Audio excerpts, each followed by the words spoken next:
Había una vez, en una ciudad gris donde el ruido nunca cesaba y las pantallas brillaban más que las estrellas, un hombre llamado Lucas. No era un héroe de capa ni un sabio de montaña. Era simplemente alguien que había perdido el control sin darse cuenta. Cada mañana se despertaba con la promesa de cambiar, y cada noche caía de nuevo en los mismos hábitos. El vaso que calmaba la ansiedad, el juego que prometía fortuna, la pantalla que devoraba horas como si fueran segundos. Su vida era un bucle silencioso, invisible para los demás, pero devastador para él. Lucas no era débil, no era irresponsable, era Jimeno. Y como muchos humanos, había confundido alivio con solución, distracción con felicidad. Hasta que un día, mientras miraba su reflejo en el espejo empañado del baño, ojos cansados, alma vacía, algo dentro de él se rompió, o quizás, por primera vez, se reconectó. Esa mañana, en lugar de encender la pantalla o servirse un trago, abrió un libro polvoriento que alguien le había regalado años atrás. Meditaciones, de Marco Aurelio. No lo leyó por curiosidad, lo leyó por desesperación. Y entre esas líneas escritas hace casi 2000 años, encontró algo inesperado. No consejos mágicos, no fórmulas secretas, sino una pregunta simple, brutal, transformadora. ¿Esto que haces te acerca a la persona que quieres ser o te aleja? Esa pregunta lo persiguió todo el día. En el trabajo, en el metro, frente al espejo de nuevo esa noche. Y por primera vez, no respondió con excusas. Respondió con honestidad. Sí, el alcohol calmaba, pero también nublaba. Sí, los juegos emocionaban, pero también arruinaban. Sí, Internet entretenía, pero también secuestraba. Y entonces, comprendió algo que los estoicos sabían desde siempre. El primer paso para vencer cualquier adicción no es la fuerza de voluntad, es el autoconocimiento. No puedes combatir un enemigo que no has nombrado. No puedes sanar una herida que niegas tener. Lucas empezó a escribir. No un diario de quejas, sino un mapa de sus propias ruinas. ¿Cuándo comenzó? ¿Qué sentía antes de caer? ¿Qué perdía cada vez que cedía? Las respuestas dolieron, pero dolieron menos que seguir fingiendo. Descubrió que detrás de cada vicio había una emoción no resuelta, soledad disfrazada de diversión, miedo disfrazado de euforia, vacío disfrazado de ocupación. Y ahí, en ese reconocimiento, nació su primera victoria. Ya no era víctima de sus impulsos, era testigo de ellos. Los estoicos enseñan que entre el estímulo y la respuesta hay un espacio pequeño, casi invisible, pero en ese espacio vive nuestra libertad. Lucas aprendió a detenerse en ese espacio. A respirar, a preguntar, ¿esto me sirve? ¿Esto me construye? ¿Esto honra mis valores? No fue fácil. Hubo noches en las que quiso rendirse. Días en los que el viejo hábito golpeó la puerta con violencia. Pero ya no abría sin mirar por la mirilla. Ya no obedecía sin cuestionar. Había descubierto el poder de la pausa, y en esa pausa, el poder de elegir. Y así, sin fanfarrias ni milagros, Lucas dio el primer paso real. Dejar de culpar al mundo, y asumir el control de lo único que realmente podía controlar. Sus propias decisiones. Porque el estoicismo no promete una vida sin dolor. Promete una vida con propósito. No elimina las tormentas, pero te enseña a navegarlas. Y Lucas, por primera vez en años, sintió que tenía un timón en las manos. La batalla apenas comenzaba. Pero ahora, tenía un mapa. Tenía una brújula. Y sobre todo, tenía esperanza. Porque cuando conoces tu oscuridad, es ahí donde empiezas a encender tus propias luces. Lucas ya no se mentía. Sabía exactamente qué lo hundía y cuándo. Pero saber no era suficiente. La conciencia sin acción es solo un tormento más sofisticado. Llegó el momento de convertir la claridad en hábito. Y ahí apareció el segundo pilar estoico que le cambió el juego. La disciplina como acto de amor propio, no como castigo. Los estoicos no hablaban de fuerza de voluntad como un músculo que se flexiona cuando quieres. Hablaban de encrate y a dominio de uno mismo. No se trata de ser duro, sino de ser coherente. Lucas lo entendió así. Si no controlo mis impulsos, no me controlo a mí.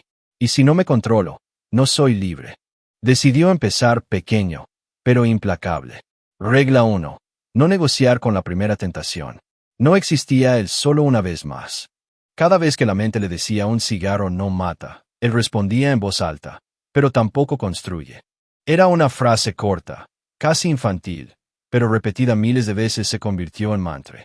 Regla 2. Crear fricción positiva. Quitó el acceso fácil. Bloqueó apps con contraseña que solo su mejor amigo conocía. Guardó la botella de whisky en casa de su hermana. Compró un candado para el cajón donde guardaba la tarjeta de crédito. No era desconfianza hacia sí mismo, era respeto. Regla 3. Sustituir, no solo eliminar. Los estoicos sabían que la naturaleza odia el vacío. Lucas no se propuso no usar el celular por la noche. Se propuso leer 10 páginas de filosofía antes de dormir. El cerebro no lucha contra algo nuevo si le das algo mejor. Pero la verdadera transformación no vino de las reglas grandes. Vino de las pequeñas victorias silenciosas. Levantarse a las 6 sin alarma. Hacer la cama aunque nadie la viera. Beber agua en lugar de café cuando el estrés apretaba. Epicteto lo dijo sin adornos. Primero domina lo pequeño. Lo grande es y dominus solo. Lucas empezó a registrar esas victorias en una libreta negra. No escribía frases motivacionales. Solo marcaba con una X. Una X por día sin recaer. Una X por día en que eligió el largo plazo sobre el corto placer. Al cabo de 30 días tenía 30 X. No era una racha. Era prueba material de que podía confiar en sí mismo. Un día, mientras hacía fila en el supermercado, vio una botella de su licor favorito en promoción. El impulso llegó como un rayo, solo una, por los 30 días. Pero en lugar de luchar contra el deseo, hizo algo más poderoso. Lo observó como un científico. Notó cómo la saliva se acumulaba, cómo el corazón se aceleraba, cómo la mente inventaba justificaciones. Y luego, con calma, dijo internamente: esto es solo una ola. Yo no soy el mar. Y dejó la botella. No con heroísmo, con indiferencia. Esa fue la primera vez que sintió que el vicio ya no tenía poder sobre él, sino que él tenía poder sobre el vicio. La disciplina estoica no grita, no motiva con frases de Instagram. Es silenciosa, casi aburrida. Pero es exactamente esa falta de drama lo que la hace invencible. Porque cuando dejas de convertir cada decisión en una batalla épica, dejas de darle al vicio el oxígeno que necesita, tu atención. Lucas entendió que la libertad no se conquista una vez. Se construye todos los días, en decisiones que nadie aplaude. Y en esa construcción invisible, día tras día, empezó a reconocerse en el espejo. No como un exadicto, sino como un hombre que, por fin, se estaba convirtiendo en su propio dueño. 35 días sin recaer. Lucas estaba de pie en el balcón de su departamento cuando recibió la llamada. Su padre había sufrido un infarto. No grave, pero suficiente para desmoronar el mundo. En ese instante, sintió como la ansiedad lo envolvía como una manta mojada. Y en su bolsillo, su teléfono vibró. Un amigo le enviaba una foto en un bar. Personas riendo. Copas brillando. Libertad que Lucas ya no tenía. La tentación fue brutal. Pero fue ahí, en ese momento de caos puro, donde la tercera lección estoica reveló su verdadero poder. La dicotomía del control. Marco Aurelio lo escribió así: algunas cosas están bajo tu control. Otras no. Tu deber es distinguir entre ambas con precisión. Lucas se sentó. Respiró. Y separó su universo en 2 columnas mentales. Lo que no controlo. La enfermedad de mi padre, que mis amigos sigan en ese bar, que el mundo sea injusto, caótico, impredecible, que exista el alcohol, el juego, la tentación, mi pasado de adicción, lo que otros piensen de mí. Lo que sí controlo. ¿Cómo respondo a la noticia del infarto si me presento en ese bar o voy al hospital? Mis acciones, en este momento, a quién llamo, qué digo, qué hago, si bebo o no bebo, si honro mis valores o los traiciono. Y algo mágico pasó.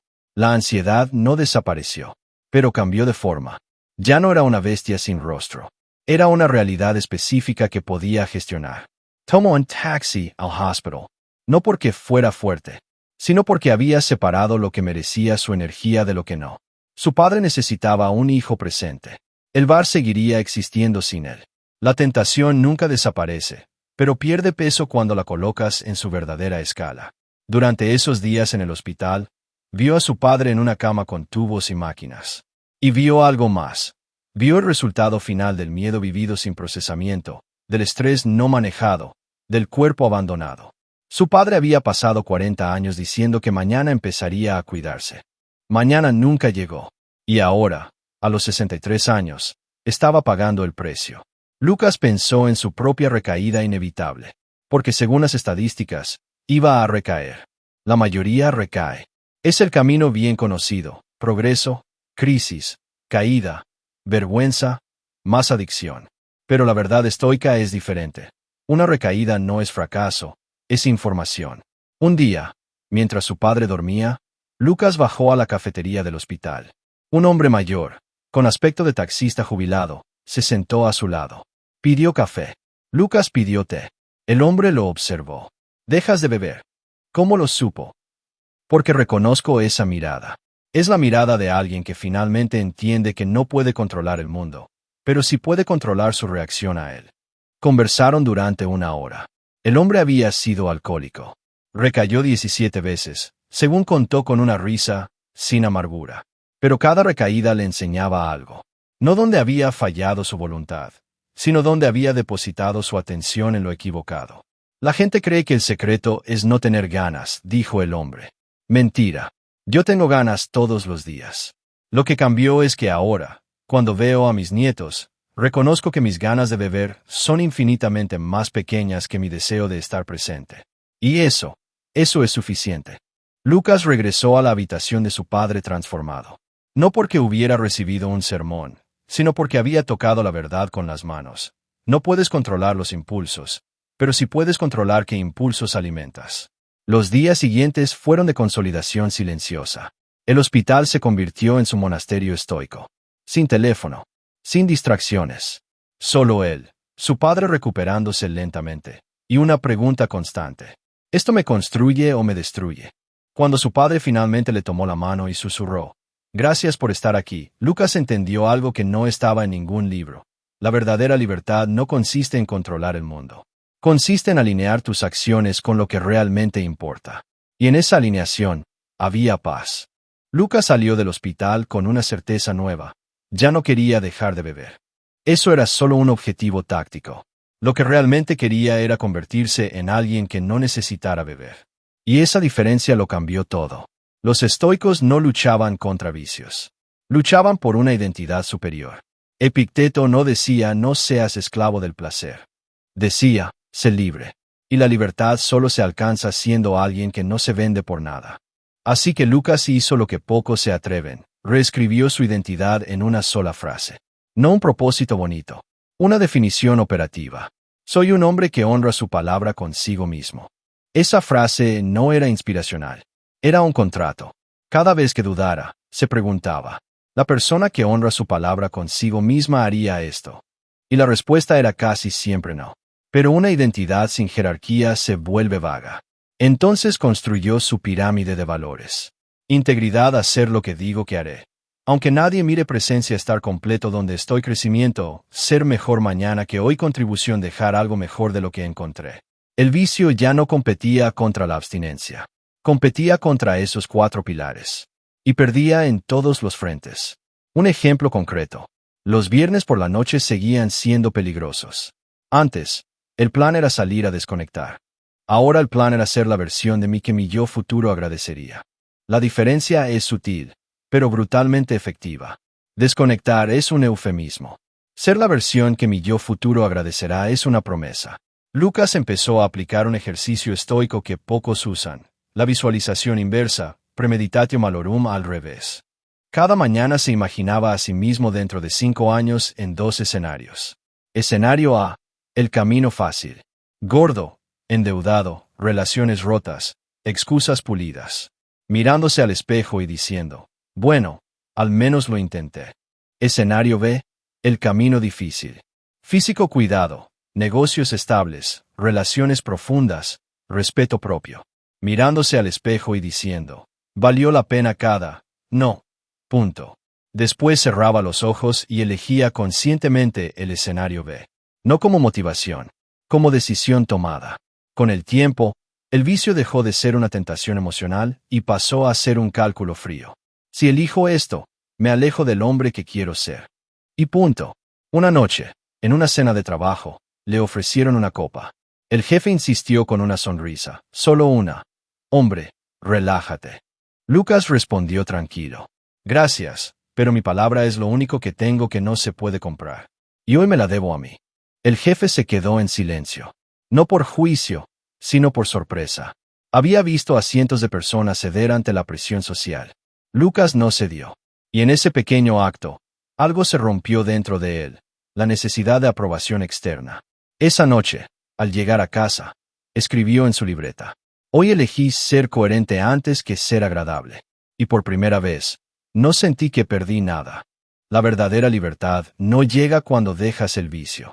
Llega cuando el vicio ya no tiene nada que ofrecerte que tú no puedas darte a ti mismo con mayor calidad.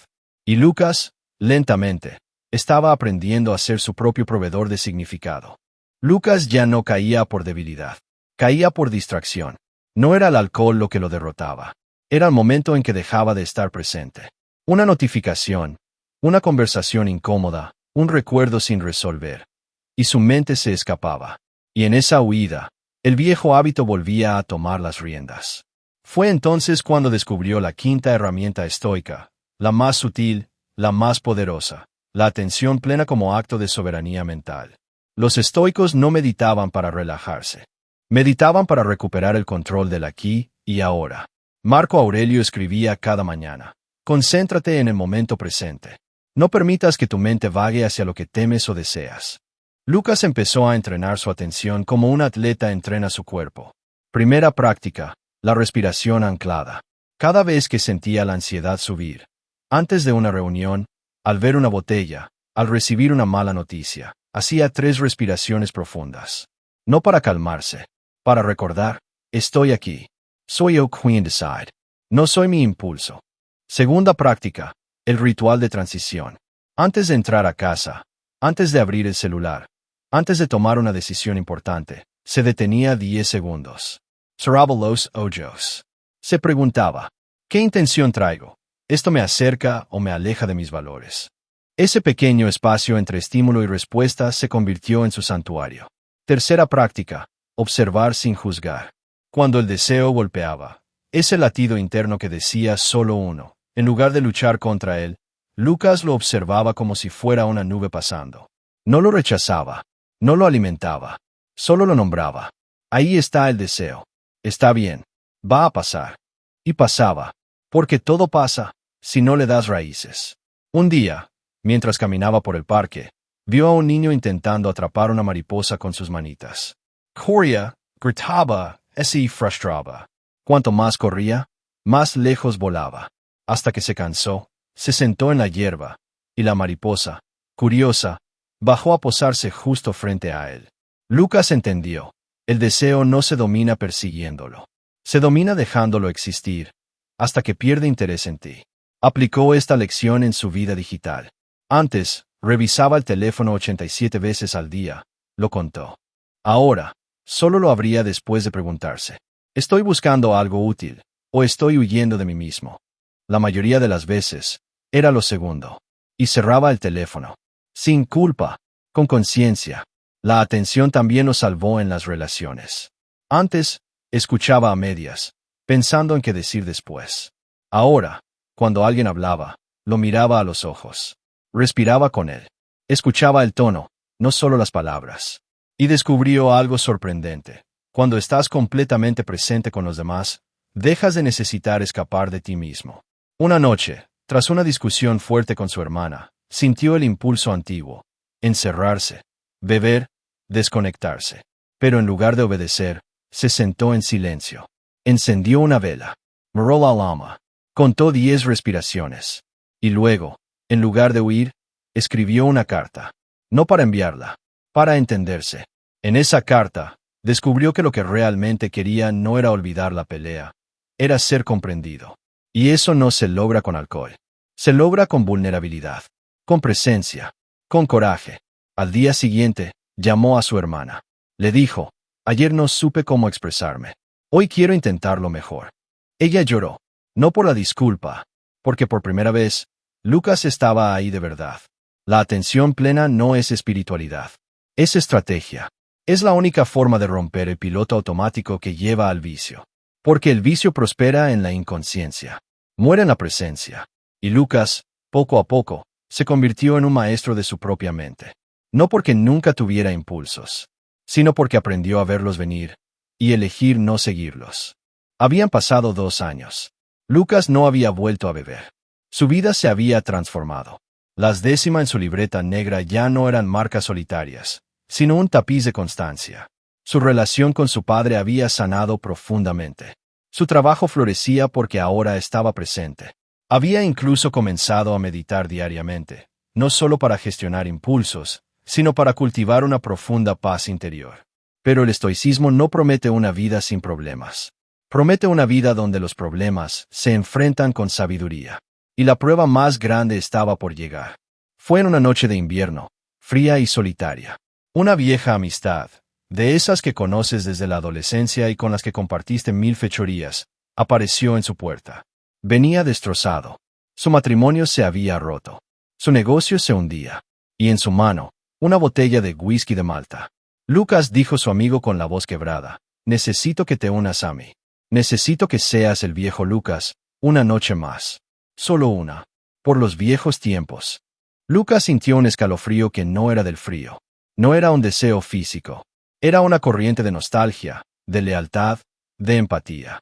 Era la voz sutil que decía, ayúdalo, sacrificándote un poco. Una noche no va a deshacer 2 años. Esa noche, Lucas no bebió, pero estuvo tentado hasta el límite. Su amigo derramó sus penas, y cada sorbo de whisky era como un latigazo en el alma de Lucas. Se sentó, escuchó, ofreció un hombro. Pero la oscuridad del vicio de su amigo proyectaba una sombra larga sobre su propia recuperación. Al final de la noche, su amigo se desplomó en el sofá, y Lucas, exhausto, se fue a su cama. No había bebido, pero había sentido el roce helado de su antigua prisión, y se dio cuenta de que la recuperación no es un destino. Es un viaje, con sus altas, a veces, sus peligrosas cercanías a las bajas. Al día siguiente, la fatiga era abrumadora. La voz interna decía, te esforzaste mucho ayer.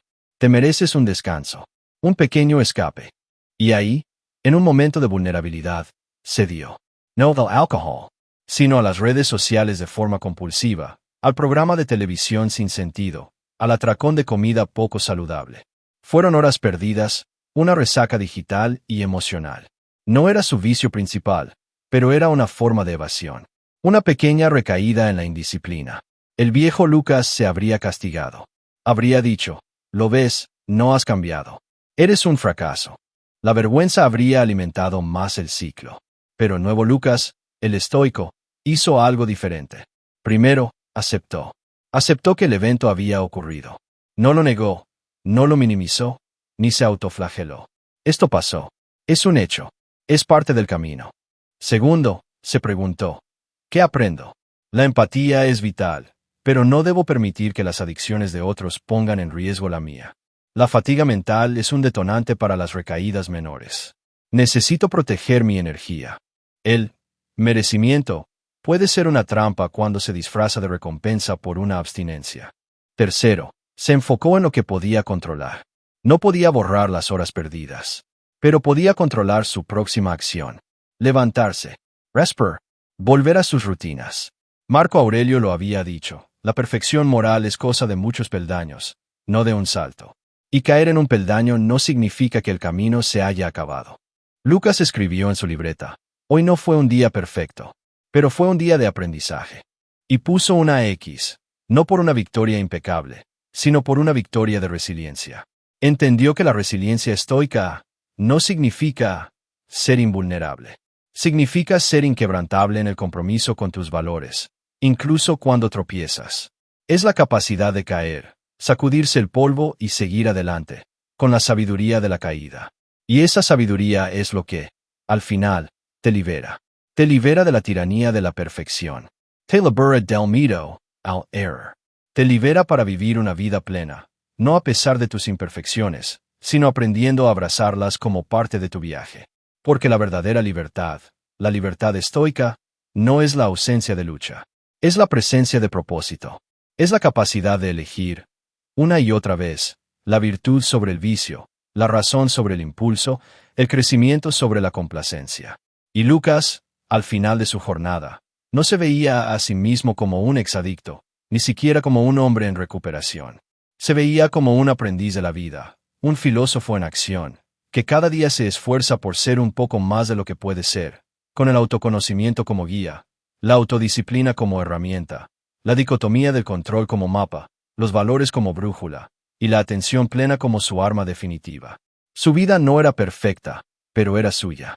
Y eso, para Lucas, era todo lo que necesitaba. Este es el final de nuestro viaje con Lucas, pero el comienzo de tu propia exploración. El estoicismo ofrece una filosofía sólida que puede ser aplicada para combatir adicciones y desarrollar autodisciplina. Si tú, como Lucas, estás luchando contra un vicio, o deseas entender mejor cómo ayudar a alguien que enfrenta esta batalla, recuerda estos principios: autoconocimiento, autodisciplina, aceptar lo que puedes y no puedes controlar, establecer valores claros, practicar la atención plena y cultivar la resiliencia. Vamos a comenzar o continuar esta jornada hacia la libertad, la autodisciplina y una vida más plena. Muchas gracias por acompañarnos en este video sobre cómo combatir los vicios con los principios del estoicismo.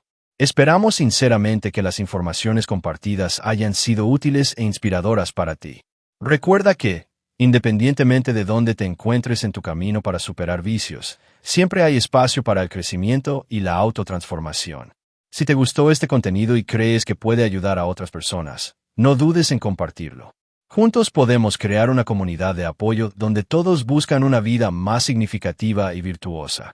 Para más videos sobre autodesarrollo, estoicismo y otros temas relevantes, no olvides suscribirte a nuestro canal y activar la campanita de notificaciones para no perderte ningún contenido nuevo.